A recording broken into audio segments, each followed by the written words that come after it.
Hi friends, నా పేరు Venkatesh. Welcome to our YouTube channel chill bro updates 2.4. First వీడియోకి like కొట్టండి, రీచ్ ఎక్కువ పెరుగుతుంది. సబ్స్క్రైబ్ చేయకపోతే సబ్స్క్రైబ్ చేయండి, అలాగే హైప్ ఇవ్వండి, ఇంకా ఎక్కువ రీచ్ పెరుగుతుంది. మన తెలుగు బిగ్ బాస్లో కంటెస్టెంట్లని ఒక 3 months అయితే అందరూ మర్చిపోతారు, విన్నర్స్తో సహా. ఇంతవరకు విన్నర్స్ ఏది పెద్దగా సాధించినట్టయితే ఎవరిది లేదు. కౌశల్ ఎంత పెద్ద ర్యాలీలు చేశారు, ఎంత పెద్ద ఎన్ని ఓట్లతో గెలిచాడు. కౌశల్యే అంతగా కనిపించకుండా పోయాడు. ఇంకా మిగతా వాళ్ళ గురించి చెప్పనక్కర్లేదు. ఏదన్నా చేసినా కూడా ఒక 3 months గుర్తుపెట్టుకుంటారు, ఆ తర్వాత సపోర్ట్ చేయరు. అది మటుకు నిజమే. కంటెస్టెంట్లకి విన్నర్స్ కూడా ఈసారి అయితే 3 months అయినా కొంత వినపడుతుంది. విన్నర్, రన్నర్, అలాగే కంటెస్టెంట్ల పేరు అయితే అది వేరే విషయం. ఇప్పుడు ఈ మ్యాటర్ ఎందుకు చెప్తున్నానంటే, నిఖిల్ ఉన్నాడు కదా, Bigg Boss season 8 winner Nikhil. ఈయనైతే ఒక web series or movie Jio హాట్‌స్టార్లో తీశాడు, విక్రమ్ ఆన్ డ్యూటీ అని. అదైతే ఈ March 6న అయితే రిలీజ్ కాబోతుంది. ఇప్పుడే ట్రైలర్ రిలీజ్ అయింది. ట్రైలర్ అయితే చాలా బాగుంది. ఇన్వెస్టిగేషన్ థ్రిల్లర్ ఇది.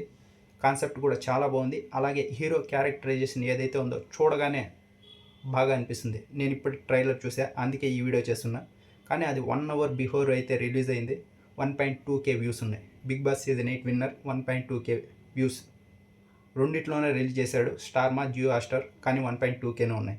బిగ్ బాస్ ఫ్యాన్స్ అంతా ఎక్కడికి పోయారు? అదే చెప్తున్నా. ఒక 3 months అయితే అందరినీ మర్చిపోతారు. కానీ మీకు కనుక నిఖిల్ ఇష్టమైతే వెళ్ళి ఆ ట్రైలర్ చూడండి. ట్రైలర్ అయితే చాలా బాగుంది. March 6 అయితే ఈ మూవీ రిలీజ్ కాబోతుంది. నెక్స్ట్ లెవెల్లో ఉంది నిజంగా. అందుకే వీడియో చేస్తున్నా.